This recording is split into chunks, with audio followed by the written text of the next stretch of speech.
All right, everyone. Once more onto the breach of set theory. Today, we're going to talk about collections of sets. In particular, we'll be interested in infinite collections of sets. We're going to compute and describe a few of these objects and their properties today.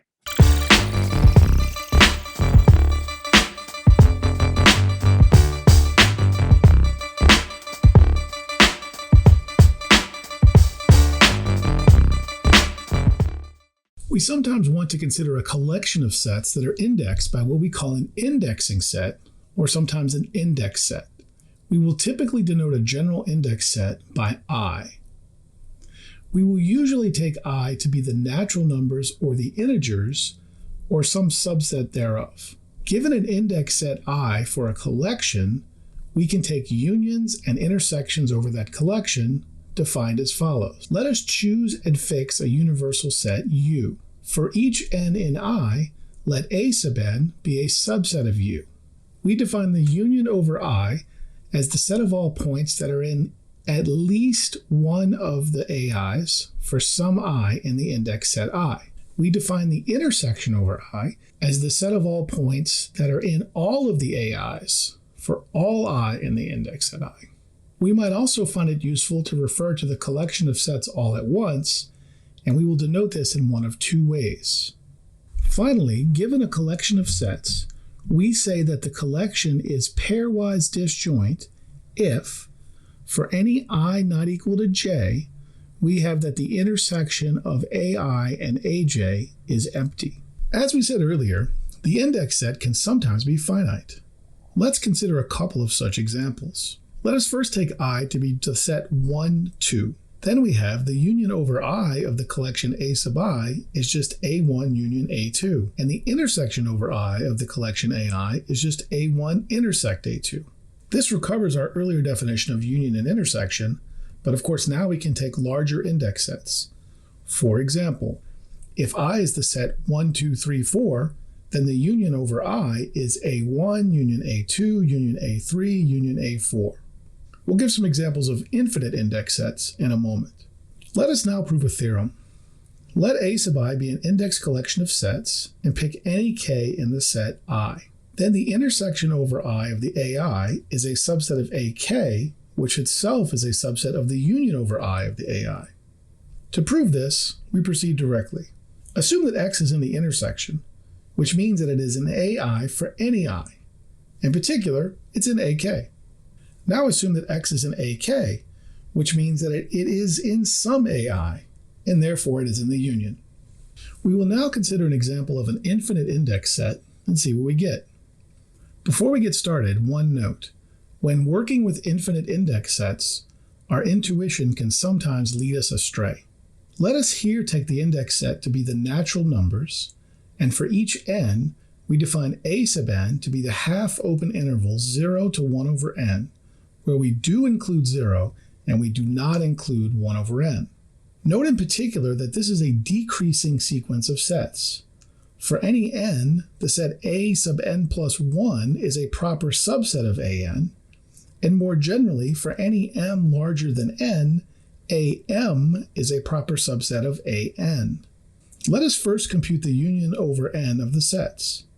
We claim that this is just the set A1. By the previous theorem, we know that A1 is a subset of the union, and moreover, since each AK is a subset of A1, the union must be a subset of A1. Therefore, they are equal. In general, whenever we have a decreasing collection of sets, the union is equal to the first set in the collection by the very same argument. Now, let us compute the intersection. Assume that X is in the intersection. By definition, this means X is an AI for all I in the natural numbers.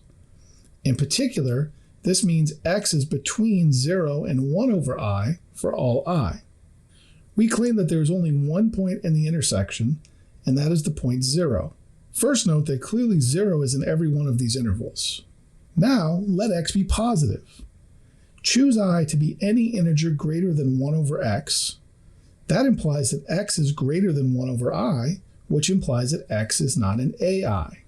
Therefore, X cannot be in the intersection since it misses at least one of the AI. In fact, it misses all future sets as well, but we only needed to miss 1.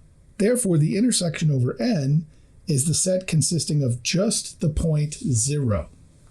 But here's something to be careful of. We might think to write the infinite intersection as a limit and perform the following calculation.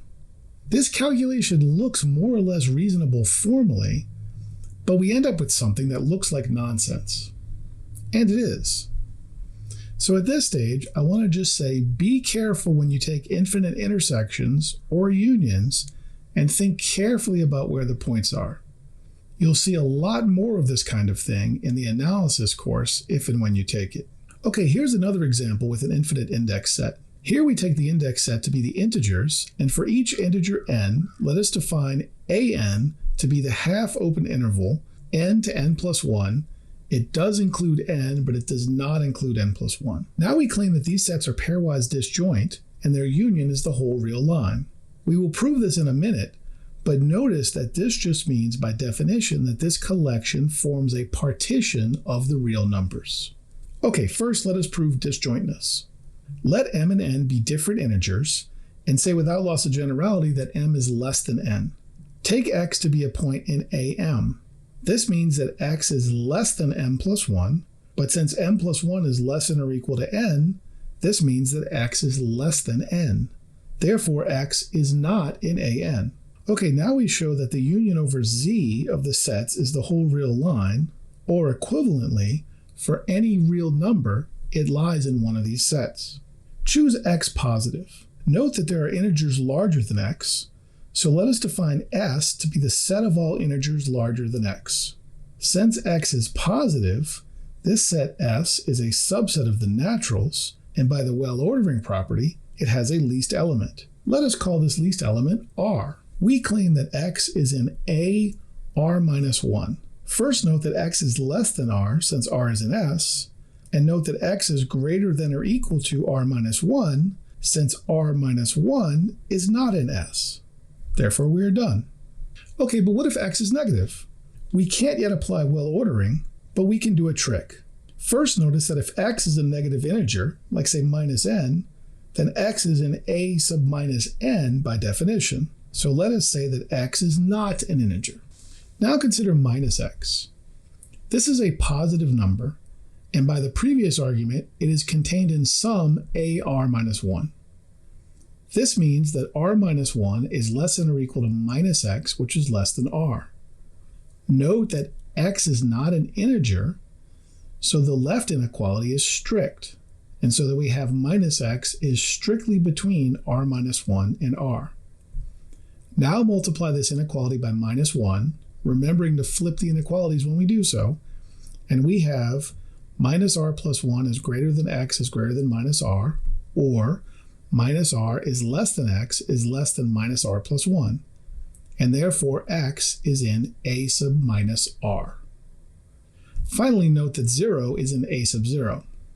So we have shown that every point in the real line is in one of the an, so we have that the union over z of the collection is the whole real line. To take this example a bit further, let us consider a map f from the real numbers to the integers, given by f of x is n if and only if x is in an. Note that the function will then be the greatest integer less than or equal to x, which is sometimes called floor of x. Note that f is surjective, but not at all injective. Another function is the function g from the reals to the interval 0, 1, given by g of x is x minus f of x. This is sometimes called the fractional part of x, or written x modulo 1. Here's another example. Let AR be the set of all points xy in the plane with x squared plus y squared equals r squared. Of course, we know this as just the circle of radius r. Here is our claim. The collection AR, with r ranging over the set of non-negative reals, forms a partition of R2. That is to say, every point in the plane is in exactly one AR. Let us first show that the AR are pairwise disjoint. Let R not equal to S, and assume that XY is in AR. Then x squared plus y squared is r squared, and since S does not equal r, This means that x squared plus y squared does not equal s squared. So x is not in AS. Now, take any point xy in the plane. Then it's on the circle of radius square root of x squared plus y squared, so it's in one of the AR. One bit of terminology.